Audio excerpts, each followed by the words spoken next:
Táctica y estrategia de la guerra simbólica.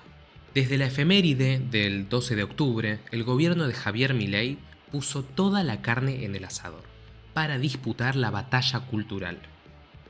Al igual que en un juego táctico, La Libertad Avanza realiza una estrategia y ataca por varios flancos en simultáneo. Milei parece tratar de recuperar la hegemonía del discurso que el movimiento universitario le arrebató. Durante el primer mandato de Cristina Fernández de Kirchner, se sancionó un decreto que renombraba el Día de la Raza por el Día del Respeto a la Diversidad Cultural. No fue una decisión única en la región, ya que países como México, Ecuador, Costa Rica y Uruguay también conmemoran esta fecha como un cruce intercultural. Solamente Colombia, Honduras y El Salvador utilizaban la definición antigua, dando a entender que existen razas dentro de la especie humana. Esta noción ya fue desestimada décadas atrás y la UNESCO recomienda desde 1950 utilizar el término etnias. Estudios del siglo XX ya revelaban que la diferencia genética entre personas de diferente origen variaba en menos del 5%, muy lejos de pensarlo como subespecies. El gobierno argentino nuevamente se suma a esta lista de países, ya que el presidente celebró en X el Día de la Raza como un hito que marcó el inicio de la civilización en el continente americano. Ya sea se utiliza el término civilizado como sinónimo de sociedad compleja o como símil de cultura, Milei concibe a los pueblos precolombinos como tribus, una raza distinta y en el peor de los casos inferior a la europea. Más allá de la discusión científica, el oficialismo se quiere mostrar como un movimiento contracultural, ya que consideran que el progresismo encarna lo políticamente correcto. La ironía es pensar que la contracultura, al igual que otros signos políticos han intentado previamente, puede impartirse desde el poder ejecutivo. En esta misma línea, Javier Milei modificó el nombre del Centro Cultural Kirchner por Palacio Libertad Domingo Faustino Sarmiento. La medida tiene poca relevancia en lo terrenal, pero sí tiene un fuerte componente simbólico.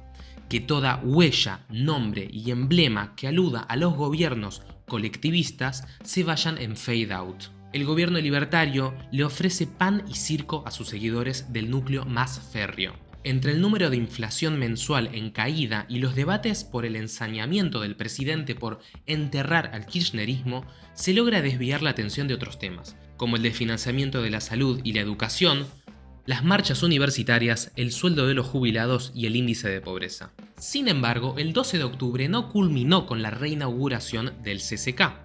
Como tercer lanzamiento de dados en el TEG político, Victoria Villarruel persigue el mantra divide y reinarás, para fragmentar el poder de representación de la oposición.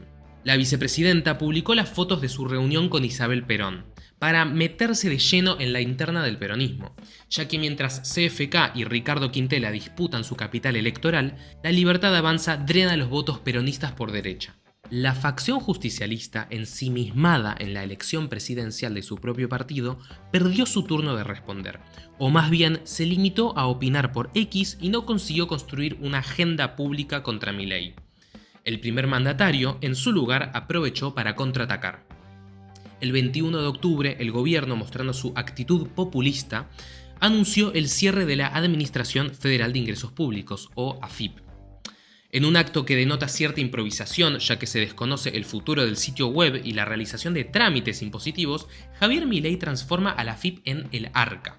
La Agencia de Recaudación y Control Aduanero cumpliría las mismas funciones, pero con una menor masa de trabajadores. El cierre simbólico de la AFIP responde al sentido común construido alrededor de este organismo estatal.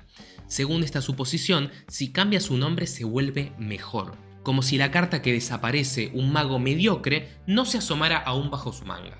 A pesar de que el oficialismo quiere ganar todas las batallas por la atención mediática, se vislumbran voces disidentes en el prime time. Horas más tarde del anuncio del gobierno, se efectuó la ceremonia de los premios Martín Fierro.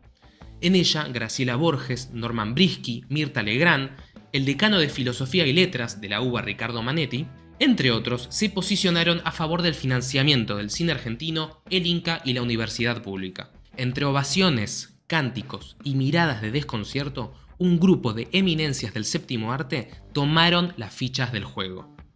Mientras los referentes políticos no sepan qué hacer para representar a todos los sectores del pueblo argentino, que se queden tranquilos, porque ellos se representan solos.